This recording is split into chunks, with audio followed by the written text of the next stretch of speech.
discussing liver and biliary tract pathology. So, just like any other systemic diseases or pathology that we have discussed, we always start with the review of the normal para malaman natin ano yung abnormality. It is, of course, required of us to know what is normal. Particularly, kami as pathologists, when we look underneath the microscope, paano namin masasabi that this is already a disease process if we do not have an idea of how a normal tissue or cells look like? So, we should be knowing that. Okay? And for you, most of you will become clinicians, of course, you will be able to explain to your patient in layman's term, of course, mas madali sa inyo if you know the processes or things that happens from a normal organ to a diseased organ. Okay, so going back, first we'll be discussing about the liver. So with the liver, we have here the average weight will be 1,400 to 1,600.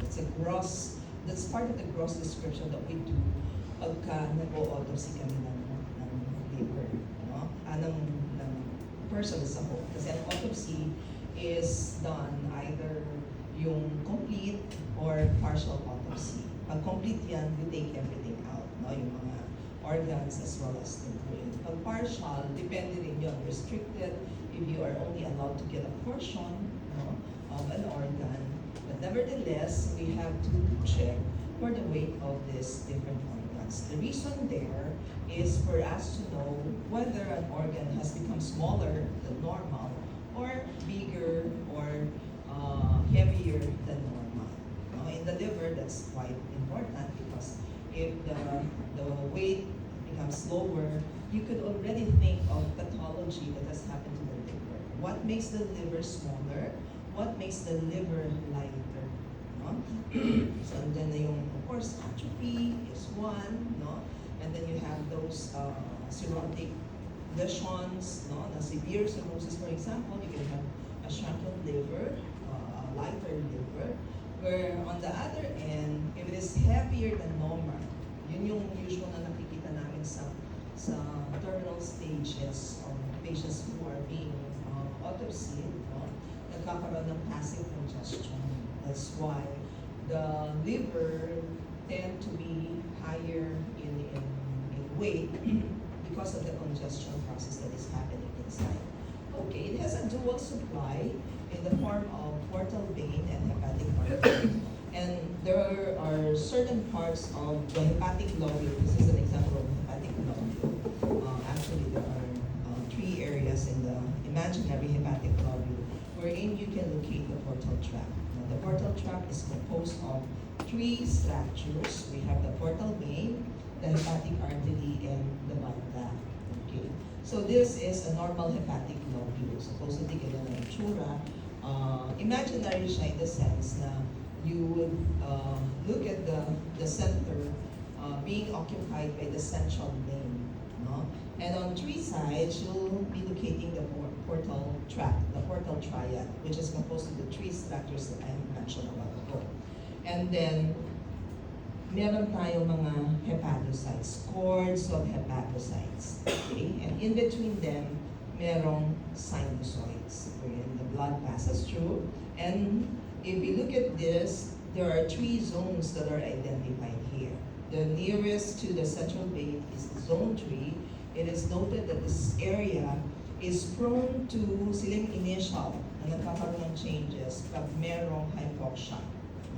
Hypoxia or decrease in blood supply because it is the least perfused area. Kaya pag nagkaroon ng hypoxia or decrease in the supply of blood, the changes are first observed in the zone 3. As compared to the zone 2 and the zone 1. Other structures that we can see, we already mentioned about sinusoids. We have the space of DC, We have the copper cells, which are the resident macrophage in the liver. We have the stellate cells. Yung stellate cells have this fibrogenic capability. Now, when there is an injury and then fibrous formation is happening, ang responsible doon yung stellate. No? So they are converted to a fibrogenic material leading to fibrosis. Then we have the bile canaliculi and the other normal structures that we can visualize in the liver. Okay, so we go now to the mechanisms of injury and repair in the liver. Ano ba nangyayari kung nagkakaroon ng injury sa liver at nagkakaroon na ng maayos na repair process? No? So we have here certain hepatocyte and parenchymal responses. They are lumped into two. It can be a reversible change or an irreversible change. No? So included in the reversible change is the steatosis. The other name for that is fatty change. No? So you already know about that. You've learned that in Patho 2A kasi yung isa sa mga changes if there is an injury or certain factors that leads to hypoxia, for example, the liver can undergo fatty steatosis, and then there is bile cholestasis, no? So parang stagnant bile within the liver, and for us pathologists, we get to see that underneath the microscope as parang green-brown pigments, and we know that there is cholestasis. Whatever the cause is, pwede kasi siyang maraming causes ng bile cholestasis. This is reversible. You remove the stimulus, no, that is causing it, the liver reverts back to its normal morphology. However, the second one, the group of irreversible changes, no, we have necrosis and apoptosis. No? Necrosis and apoptosis are cell death. Tama? Pareha silang cell death. Pero bakit sila sinegregate? What is the difference, or what are the differences between necrosis and apoptosis? What do you remember about apoptosis? It is a programmed cell death. It's a natural process that from time to time, it occurs in our body. May nangyayaring ganon, no? Kung it has served its purpose, the cell has served its purpose, it can undergo apoptosis. Yeah. What about necrosis?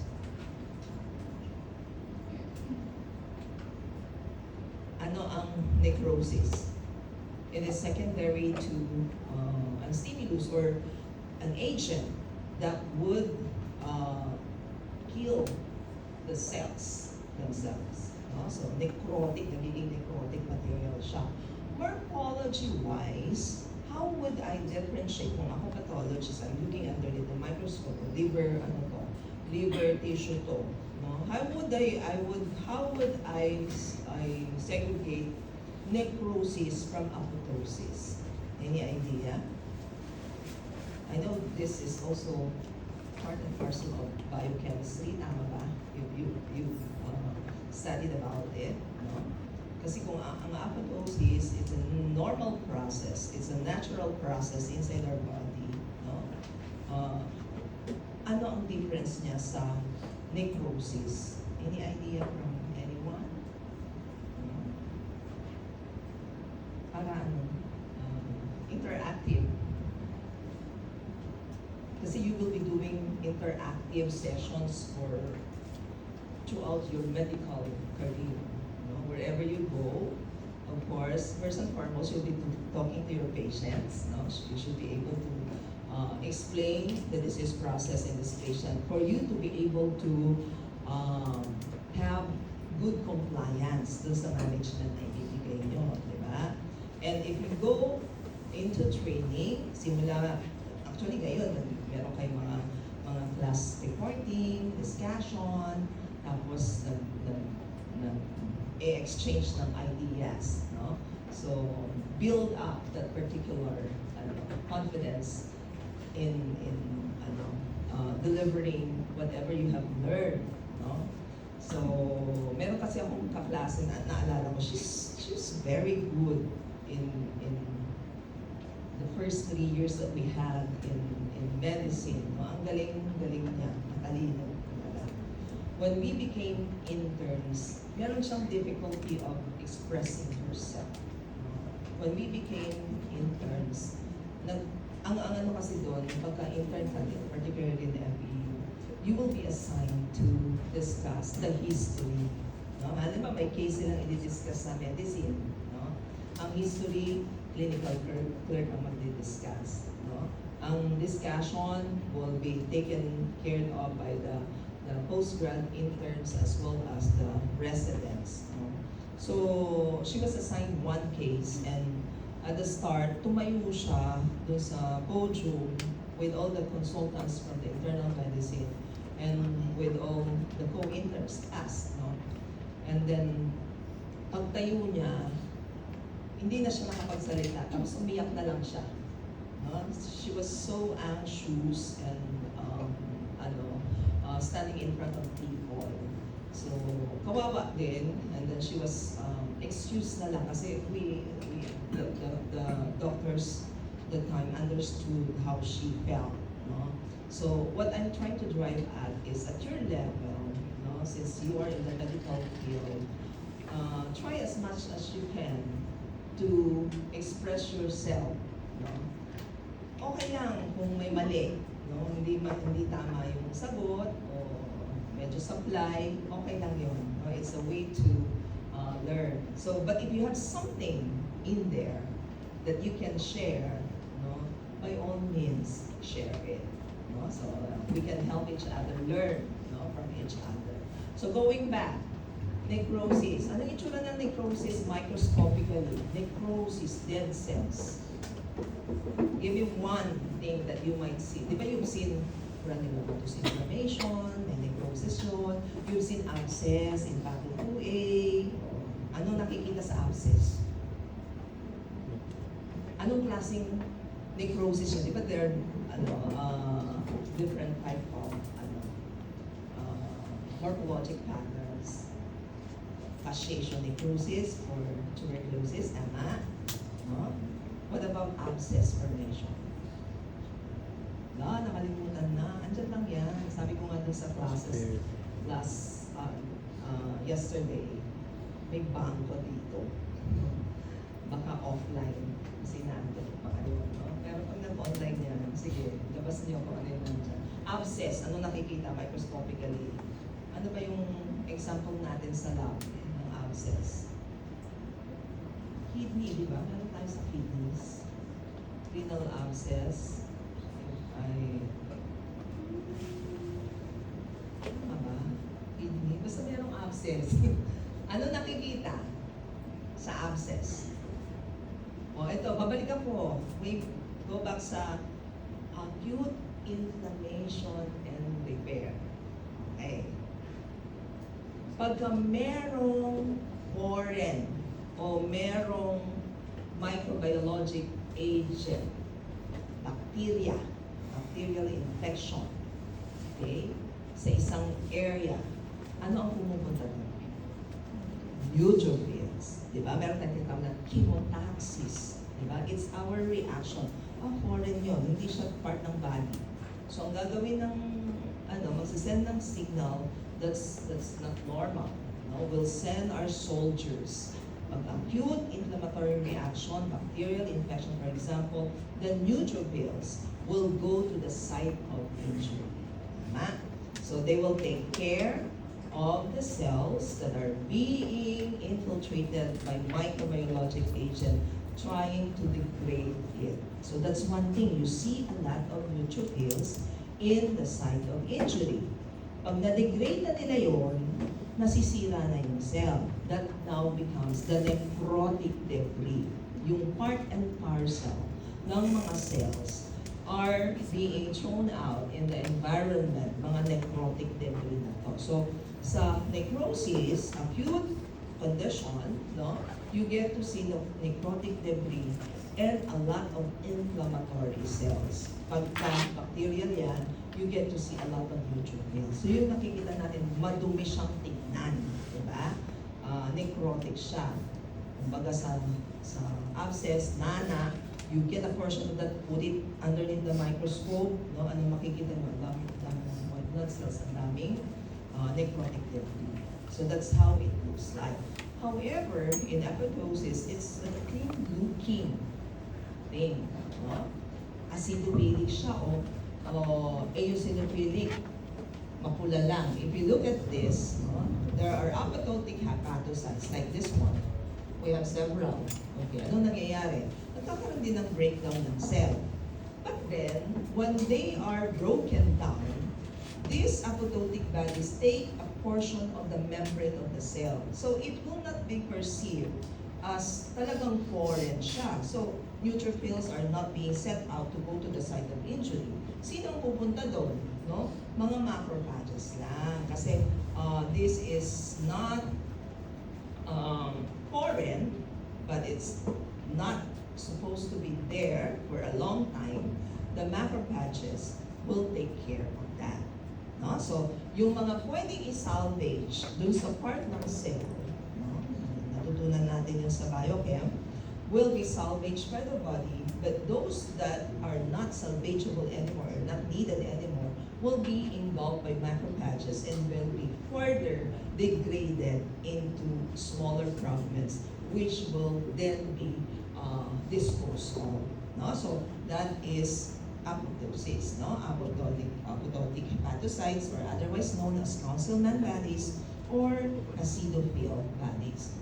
Okay, necrosis can be confluent. It is a widespread. A large area of the liver, for example, is affected, so there is a large area of necrosis. Or it can be a bridging pattern, or there is a link, no? Link from one area to another. Like for example, the hepatic lobule natin, from the central vein to the portal triad, merong necrosis dyan. That is a bridging necrosis, or a link. Or from portal triad to another portal triad, no? Oh, that's another one. Pwede rin mag-reach out siya, central vein to another central vein of another hepatic lobule. That's still a bridging necrosis. Okay? What about regeneration? Okay. The liver cells are capable of regenerating by these two mechanisms. We have mitotic replication and the presence of stem cell niches. No? So, two ways na pwede siya mag-regenerate. Okay. Review ulit tayo. No? Review. What type of cell, based on regenerative capacity, are the liver cells? Ilang type of cells ba ang alam natin based on regeneration? Apat, tatlo, diba? Ano yung mga yun? State na natin. Patutuin ito. Yung continuously dividing, tama? Meron. Labile cells. Okay. Yung hindi napapalitan, anong tawag sa kanya?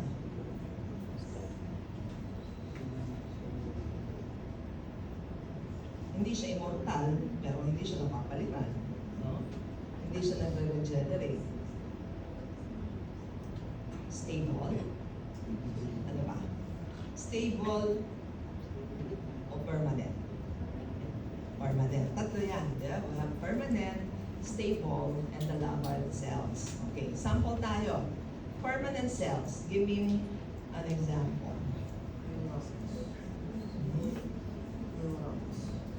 Dito. Ano pa? Although sabi, may some form of liwanag, no? Merong very minimal regenerative capacity, but it's not enough to create new cells. Parang may ganung, they're still exploring. Ano yun? Napag-aralan nyo yan. Isa sa, I think that's the first topic na yun. Anong first topic na this semester? Heart. Tama? Heart pathology. Ang heart ba, di ba may nabanggit sa lecture o sa libro? O hindi mo nabanggit sa lecture, sa libro, may nakastate doon. Ewan ko kung tinanggal ng ni Robbins na sa pinakabago kasi I've been lecturing heart for quite some time. No? The last time that I have lectured it, ang sabi ni Robbins, may a little bit of parang regenerative capacity, but they are still exploring on it kasi hindi siya enough. Di ba pag nagkaroon ng heart attack, myocardial infarction, hindi naman nagpo-form ng bagong cardiac myocyte, tama? Wala pa. So it still is considered a permanent cell. Okay, what about the liver? Stable cells. No? Anong ibig sabihin ng stable cell? Yung regenerative capacity. If there is a need, there's gonna be regeneration. So, doon naka-classify ang liver. They have discovered this kasi nung nag-apectomy sila, part of the lobectomy or partial lobectomy of the liver, they noticed that the liver has grown back to the normal size. And that made them conclude that the liver cells are having regenerative capacity if there's a need. So those are the stable cells. No? Ang labile cells, continuously dividing, ano example natin? Anong continuously napapalitan na cell sa body natin?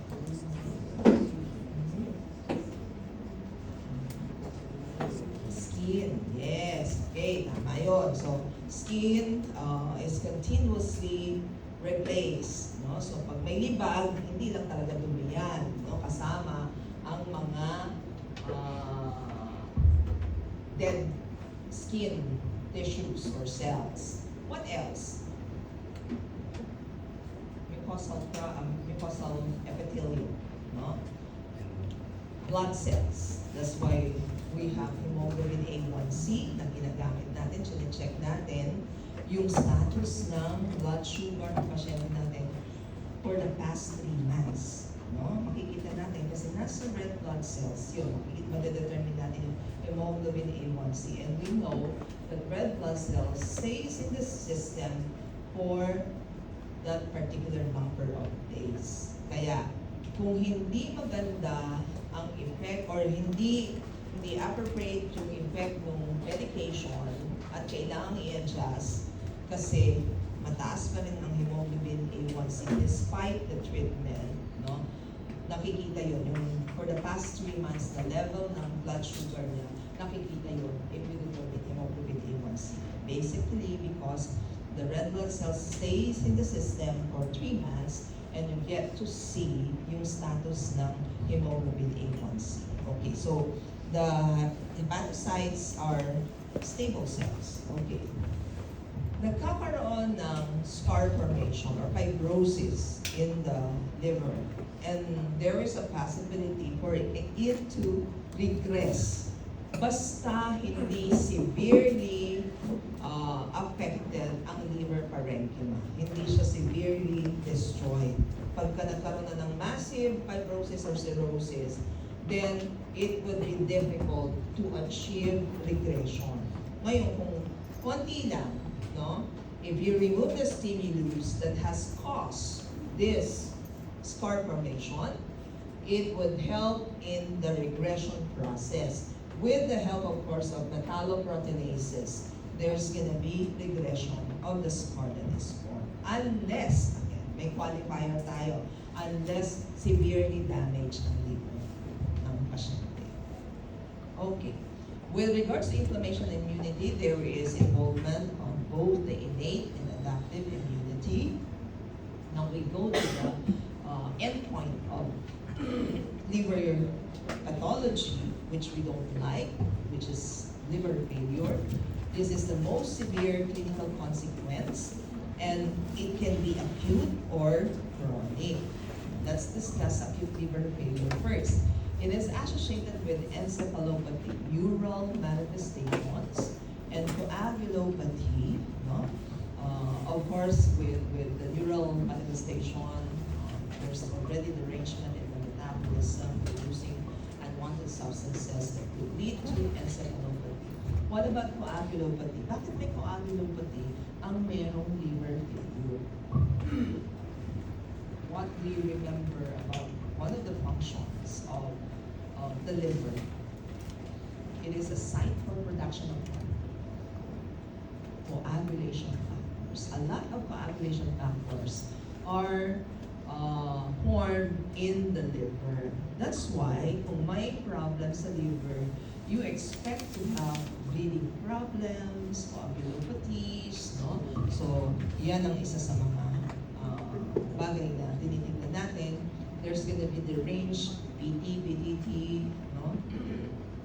And cutting time, of course. Ang bleeding time kasi for platelets, no? It's a test for platelets. So, we can utilize other coagulation tests to check whether the liver is having a problem in the production of coagulation factor. So this occurs within 26 weeks of initial liver injury, and there is no pre-existing liver disease. They call it also fulminant liver failure.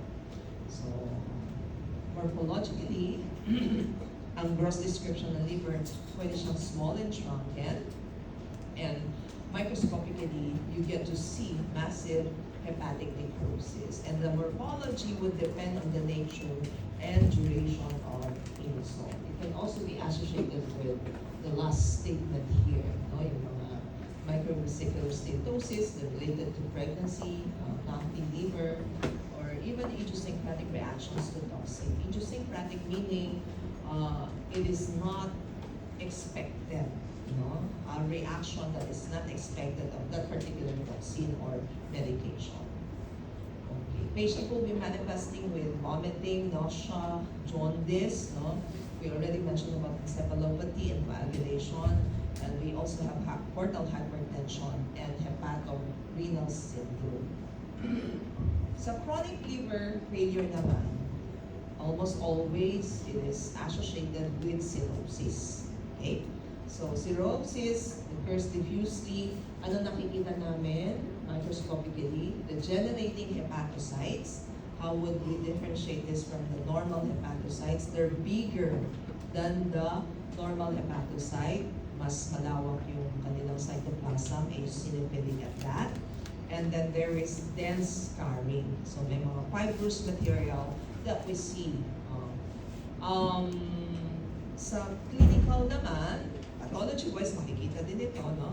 There is vascular shunting. Nagkakaroon ng esophageal varices, no? Pag chronic alcoholism, nagkakaroon ng cirrhosis, nagkakaroon ng shunting, yan. Esophageal varices, hemorrhoidal varices, no? If you look at the liver grossly, makikita natin, nodular lesions. At the onset, sa start pa lang, malalaki ang nodular lesion, no? Yung nakaumbok, if you look at it underneath the microscope, you get to see the presence of regenerating hepatocytes that is mentioned here. Tapos yung depressed area on gross description is the area of fibrosis. As the disease progress, nagkakaroon ng microvesicular pattern. Kasi more fibrosis is going on, then smaller area of regenerating hepatocyte. Kaya mas maliliit, micronodules, as compared to at the start, wherein there are bigger nodules that can be observed on the surface of the liver. Okay. So, regression in this stage rarely happens. Almost always dire-diretso yan, no? Sa cirrhosis na nangyayari. So, those are the clinical outcome. We already mentioned some, most of them. And next to it, we have the bacterial infection. Ang tanong ko ngayon, bakit prone sa bacterial infection yung mga patients with cirrhosis or having liver failure? Aside from coagulation factors, no, that are being produced, what else are being produced in the liver? Diba may nire-request na albumin, globulin, diba? So, mga proteins, okay.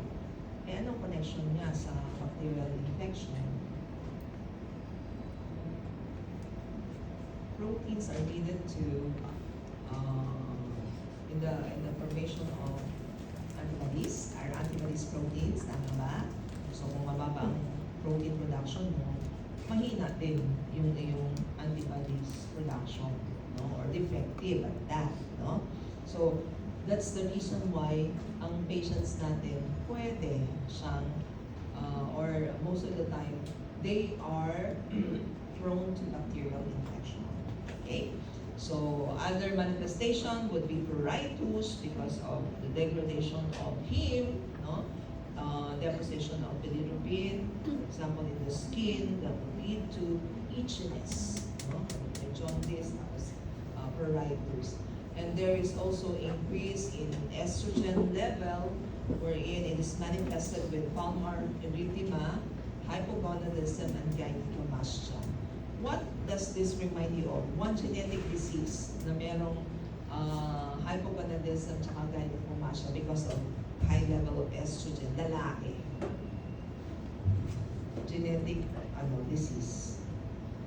Starting with letter K, Klinefelter.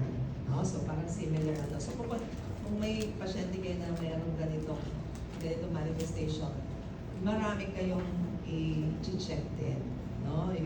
Of course, in totality, if you look at the physical examination of a patient with Klinefelter, no? Makikita more of genetic. Kasi pagka cirrhosis or liver problem, meron pang ibang manifestations. No? So, sinesegregate natin. So, with regards to portal hypertension, cirrhosis is one intrahepatic cause. But of course, with portal hypertension, there are other causes, pwedeng prehepatic cause, like the obstructive thrombosis of the portal vein, o pwede rin post-hepatic cause, no? Like constrictive pericarditis.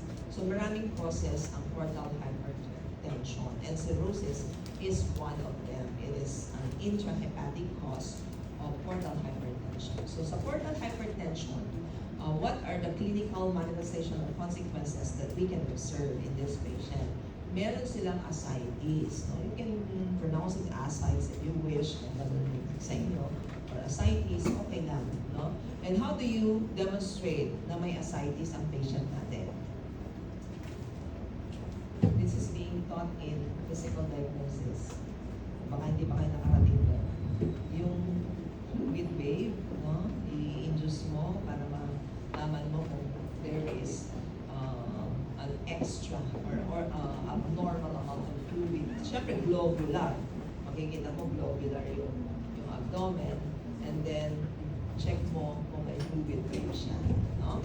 Portosystemic venous shunts, we already mentioned about varices, congestive splenomegaly, no?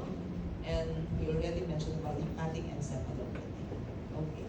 With hypersplenism, may splenomegaly tayo, no? Kasi natatrap ang mga blood cells. First and foremost, the platelets leading to thrombocytopenia, and in cases wherein all the blood cells are trapped, it can lead to pancytopenia. Additional syndromes, we have hepatopulmonary syndrome, where a patient is complaining of hypoxia, dyspnea. Then we have portopulmonary hypertension. Observed will be pulmonary arterial hypertension, portal hypertension, manifestation-wise, dyspnea on the insertion and stopping of the blinkers, para sa congestive heart failure din, diba? Okay. There's such a thing as acute on chronic liver failure. Pag ang patient mo is established case, well-compensated chronic liver disease, tapos biglang fail, that is what we call acute on chronic liver failure. We go down to the infectious disorders that we can encounter in the liver. Of course, ang pinakasikat dito ay yung mga viral hepatitis. No? So we have several viral hepatitis that can infect the liver. Bakit nga pala ang mga hepatitis virus sa liver nagpupunta? Bakit sila ang naapektuhan? Ba't dun sila nag-replicate, dun sila dumadami? Anong tawag dun sa characteristic na would make an infectious agent settle on a particular tissue or organ? Or pwede rin i-apply to sa neoplasia. What makes a neoplastic cell or a malignant cell favor a certain tissue over others. What characteristic is that? It begins with letter T. Sunod, letter R. Wala pa rin. Sunod, letter O. Meron din. Tropism. Yan. Ano bang ibig sabihin ng tropism? Tropism is yung parang it's a favored affinity to a certain cell or tissue. Bakit favored? Kasi may mga factors that will actually welcome these viruses, no? Like receptors, the surrounding environment is conducive for a particular microorganism. So yung mga viral hepatitis, ano sila, at home sila sa liver, no? Kaya doon sila pumupunta. So we have several viral hepatitis organism. We have the A, B, C, D, and E. No, this table, you have a newer one in your book showing as the point of differences among this. Okay, so let's look at hepatitis A. It is usually benign, it's self-limited, enterically. Ito yung nata-transmit by drinking or eating food and drinks that are having the microorganism. No? Incubation period is 2 to 6 weeks. This one does not lead to chronic hepatitis nor carrier state. Self-limiting lang siya. Parang dadaan siya tapos patient get well. They can have manifestations like jaundice, pwede ring nausea, pwedeng fever, no, abdominal pain, but after some time, patients get well, no? And there is an uncommon acute hepatic failure. Siguro ito yung mga extreme cases na immunocompromised talaga ang patient natin, no? Pero in a usual individual, no, hindi nagtatagal ang hepatitis A. Gumagaling sila. Okay. So these are the characteristics of hepatitis A. It produces transient viremia. No? You have a separate topic in microbiology. Virology is to be specific, discussing all these viruses. No? So it's enough for us to know the general characteristic of this hepatitis virus. Clinically, no, meron silang course like this. Of course, the incubation period, no, you can detect the virus in the feces because na-excrete siya doon. And in acute disease, pwedeng mayroong mga symptoms na ma-observe, no, like jaundice and the ones that I have mentioned a while ago. And there's gonna be formation of antibodies. Serologically, pwede natin i-test ang hepatitis. Pag nag-jaundice ang patient mo, nag-request ka for panel of hepatitis virus. Pwede muna hepatitis A, hepatitis B to determine what's causing the manifestation of our patient. And they can recover. They recover. Most of them recover, of course. No? There is convalescence and recovery. Nag-form na ng antibodies against hepatitis A. Now, with regards to hepatitis B, the only B and A among the hepatitis, this is a double-stranded circular DNA, that characteristic. And there are 4 breeding frames here. Meron tayong core antigen and HBe antigen. No, we test for this in hepatitis B panel. We also have the hepatitis B S antigen. Okay, they have this enzyme polymerase and the HBx protein, which is responsible for the replication of the virus, and it's said to be associated with hepatocellular carcinoma, yung HBx protein. Okay, ito yung kanyang dalawa actually ang clinical process. No? One, yung may convalescence and recovery. Of course, you have the incubation period of 4 to 6 weeks, and then you have manifestations within 4 to 12 weeks. Doon mo madidetect yung mga serologic markers, no? May manifestations, serologic marker, will turn out to be positive, pag acute disease tayo. yesterday, I had a liver biopsy, city-guided liver biopsy, and the patient has positive markers, HBE, HBS, HBC. So active yung disease niya. Negative siya sa mga antibodies. Okay. He had previous examination with this and negative siya. So ngayon, current yung kanyang disease process. Meron silang nakita parang seemingly nodular lesion. Hoping sana hindi siya malignan. So they did a biopsy on that.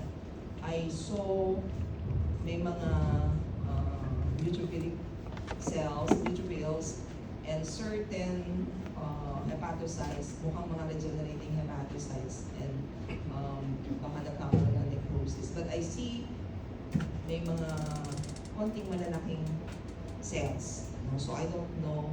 I'm still waiting for the permanent cell block of this so I can visualize it more to see whether there is an incorporated malignancy there. But definitely, merong evidence of necrosis, may evidence of regenerating hepatocytes, and also inflammatory infiltration. No? So, patients with hepatitis B can recover, no? Pwede sila mag-develop ng antibodies eventually, no? And they are protected from hepatitis B. As for most of us, we get our protection by vaccination. Ha? Kasi kung sa pre-med course ninyo or medical, you are screened for hepatitis B.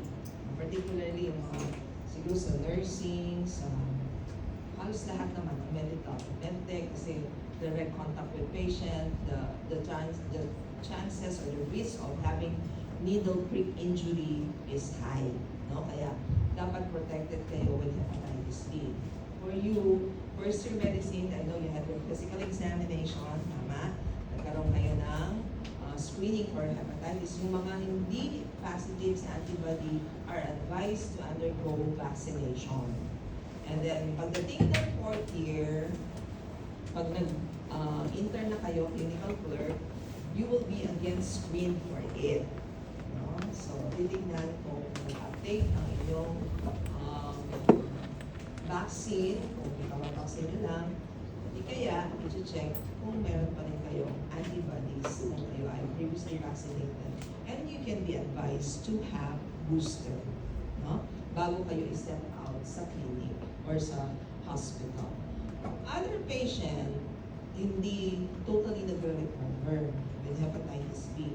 They have chronic disease, no? So, continuous ang presence ng mga antigens, no? Which will become positive, of course, if you do your serologic examination.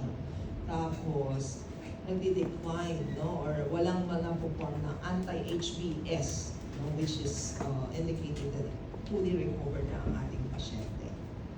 Okay, so, etong first statement dito, meron siyang mutated strain, mutant strain. This one does not produce HBe antigen, but it's still replication competent. So, infectious pa rin ito. Positive sa HBC, positive sa HBs, pero negative sa HBe.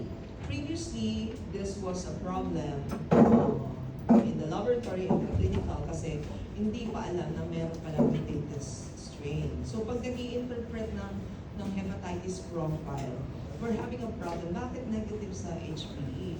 Positive sa HBs yung sa core antigen, no? Ang question doon is the patient infectious? Pwede ang i-transmit? The answer is here. Yes, kasi replication competent siya, pwede pag infectious pa rin siya, and then it can replicate still within the host cell. Okay, so host immune response determines the outcome of hepatitis B. It is very important to have a good immune response. Look at this. CD4 positive and CD8 positive T cells are the ones that are responsible on taking care of the infected cells. No? So dapat robust ang CD4 at CD8 niyan. No? Para pag meron na detect siya na virus-infected liver cell, yun ang i-attack niya. It will be destroyed. Kaya may mga necrosis tayo, no? It will be destroyed by the immune response. So, hindi na siya magkakaroon ng formation of new viruses. Okay. If you remember, or kung hindi niyo pa natatakel, no? This is common for viruses. For them to enter the cell, mag-a-uncoat sila, and they will incorporate themselves into the nucleus. Tapos imamanipulate nila yung DNA for them to produce new virus, DNA ng host na. So, kahit isa lang ang pumasok sa cell, paglabas niya, napakaraming billions ang lalabas that are sent out to infect other cells. So, pag na-detect tayo ng immune system, itong cell na to is infected with the virus, papatayin na nito para hindi na siya makapag-produce ng maraming virions that will later on infect more hepatocytes. So, that's the form of protection that we have. If you have a good immune response in the form of CD4 and CD8 positive T cell, they can recover from hepatitis B infection. No? So the age is said to be the best predictor of chronicity. The younger, the higher the probability. Maybe it has something to do with the immune features of younger individual. It is difficult to cure chronic hep B kasi they have, as I mentioned, they have the capability or the ability to insert itself in the host DNA. No? So the goal of treatment to slow down the disease progression, kaya yung mga binibigay nating mga medications sa patient with hepatitis B are all supportive treatment. It's not a direct, what they call this, medication, no, to counteract the virus, but it is a supportive treatment to boost the immune system of the patient or reduce liver damage and thereby preventing cirrhosis. Kaya nagpa-vaccination din tayo for us to be protected. Hepatitis C, no, has one open breathing frame. There is low fidelity polymerase, unstable, meron siyang multiple genotype and subtypes. They call it Quashi species, no? And this is correlated with this. Yung IgG, di ba, pag in any disease process, pag na-form ng IgG, protected ka. Sabi nila, no? IgM is the initial antibody that is formed in acute, no, infectious disease. IgM yan. Yan yung unang lalaban, no? Pero a good immunity magpo-form ng IgG for most infectious diseases. However, in hepatitis C, hindi. Kasi nga, kung babalikan natin to, meron siyang multiple genotype and subtypes na sinasabi natin Quashi species, maaring na from na IgG is not an effective antibody against another genotype. No? So baka ibang genotype na naman na-expose ang patient, hindi siya nagpapalubar ng immunity. Okay, so there's gonna be persistent infection and chronic hepatitis, which serves as the hallmark. They will also have the ability to evade host antiviral immunity, and they can be associated with certain metabolic syndrome. Ito ngayon ang clinical course niya. Meron pa rin, certain patient can recover, but as we have mentioned, very minimal yan. Mas marami sa kanila proceed with a chronic disease. Okay, so serologic markers pa rin ang pwede natin i-check dyan. The presence of RNA is being detected, and then yung mga antibodies. Okay. Hepatitis D, this is dependent on hepatitis B. It cannot occur alone. No? It does not infect a person or cause disease in a person by itself. No? It's either through co-infection, sabay sila, hepatitis B at saka hepatitis D, or a super infection. There is a patient who is already infected with hepatitis B, tapos na-infect siya ngayon ng hepatitis D. Okay. Hepatitis E, on the other hand, it's like hepatitis A. No, negative chronic liver disease or persistent viremia unless severely immunocompromised ang patient. No? So 45 weeks incubation period, that's the characteristic of hepatitis E. Kaya lang, sabi dito, statistically, it is noted that there is high mortality if it infects a pregnant woman. No?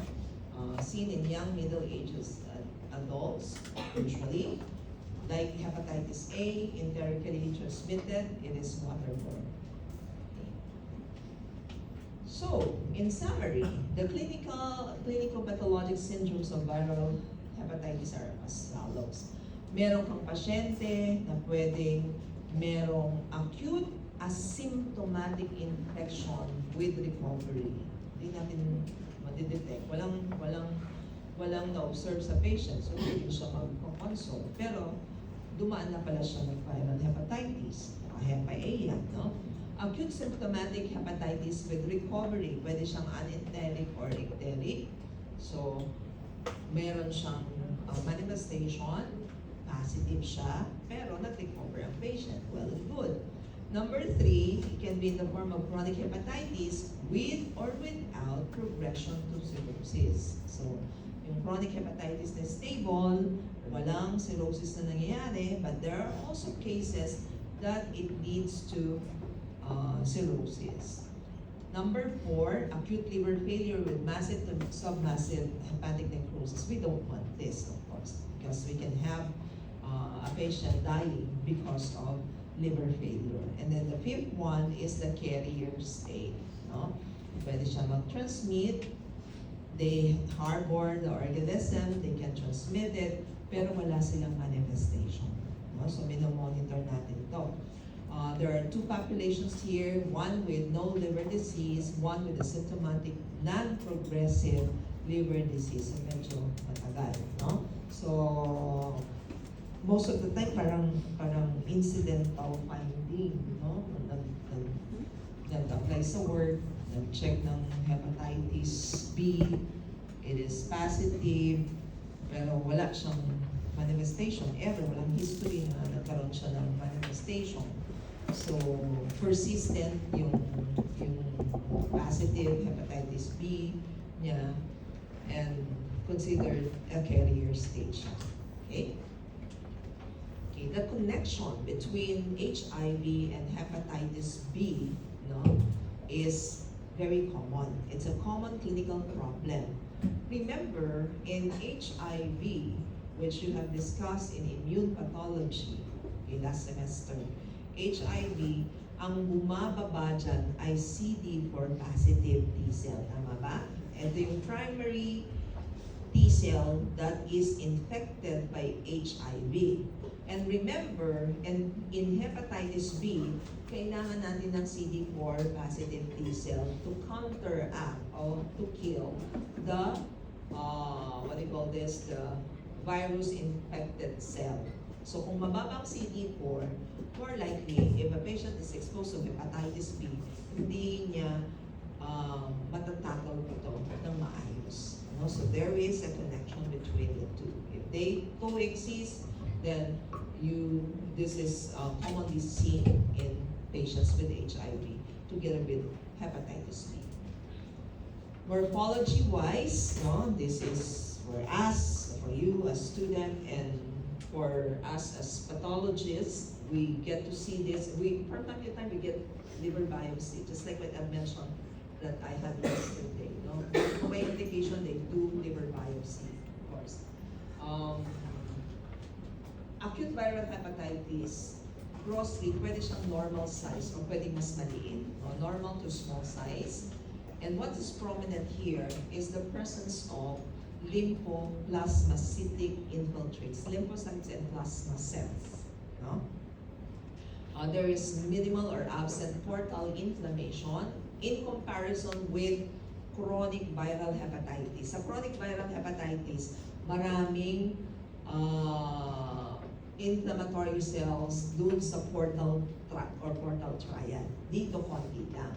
And there is fatty necrosis or lobular hepatitis. meron din kaming mga clue for us to say na what is the most probable agent that has caused this hepatitis, no? Pag marami siyang plasma cell, we would think of hepatitis A. Okay? Pero